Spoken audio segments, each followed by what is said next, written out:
And welcome everyone to Wizards pregame. The Washington Wizards will be taking on the Boston Celtics on the road this evening. Washington is coming off a 136 to 131 overtime loss against Orlando Magic.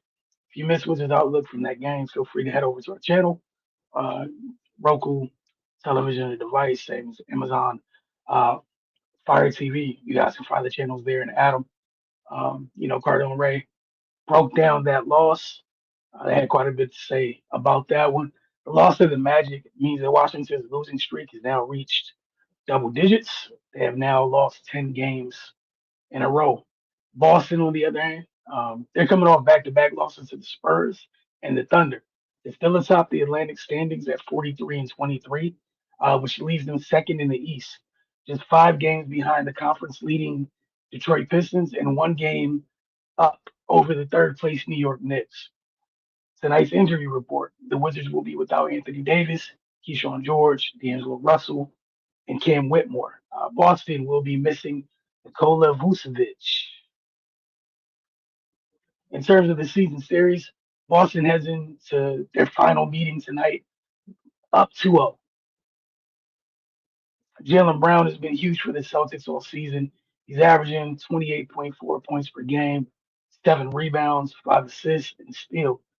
Jason Tatum has returned this month, and he's played 3 games. He's averaging 19.7 points per game, 6.7 rebounds, 3.7 assists, and a steal.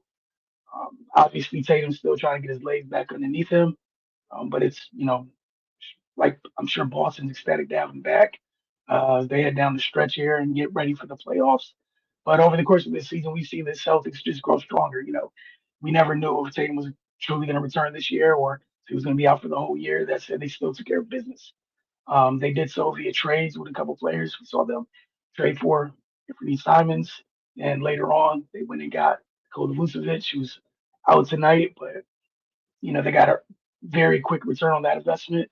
And with that trade, that really helped smooth things out with their lineup, their improved depth, and again, getting Tatum back.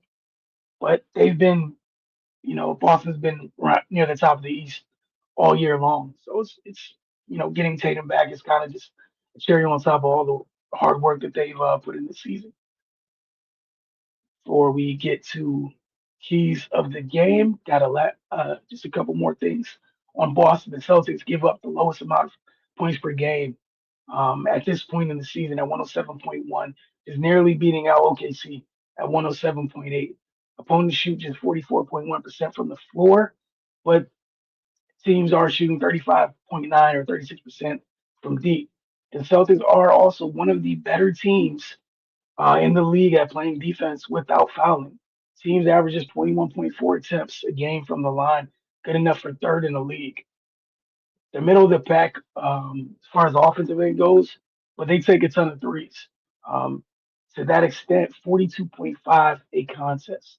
They're also one of the better rebounding teams in the league. They're at the top of the league in turning the ball over. Like they do a really good job of taking care of the ball. Just 11.3 turnovers per game. Now for the keys to tonight's game for Washington, defend the 3-point line.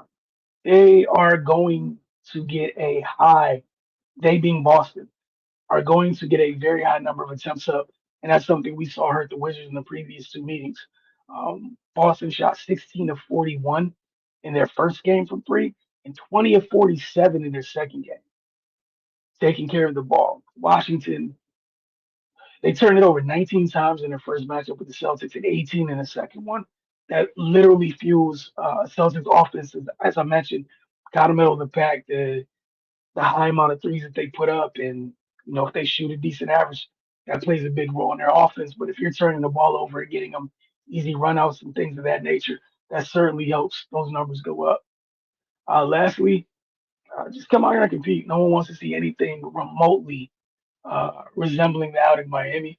We saw some good fight in the loss to the Magic. They rallied and forced OT before eventually losing again. We know what the overarching goal is, or has been this season. Obviously for the youngsters to get some run, and what seems to have been the most important is making sure that they keep that pick that is top 8 protected. So I get all that. That said, please do what you can to avoid the Miami type results, which means it's coming out and competing for all 4 quarters, and you don't have to worry about anything like that. But you're dealing with a team that, again, it's that time of year. Boston's trying, they just added a big piece back into the mix, and Tatum, they're trying to get right and make this run. I told you guys what that race looks like at the very top of the East. Don't know if they're going to be able to catch Detroit, but I'm sure they'd love to put some more distance between them and New York, which means they have to handle business tonight for Washington. Looking forward to seeing, more Sar. Obviously, he was going for 10 games. Happy to see him back as of late. I know he's on a miss restriction, but still he's been super productive uh, in the limited minutes. Still, it's been still fun and kind of just still trying to wrap my mind around Trey Young being here too. We've seen him in spurts here and there as well. I know last game he got it going for a bit before he was taken out. So you guys enjoyed a nice game. Um, these are the keys for it. It's a nice game. Again, we'll see what things end up looking like, and we'll see you guys soon because Washington again on the road tonight. Then they come back home. They have several games at home before they're back out on the road again. So enjoy tonight's game. Thank you guys as always for tuning in, and make sure you get on the channel for any episodes of Wizards Outlook or pregame that you might have missed.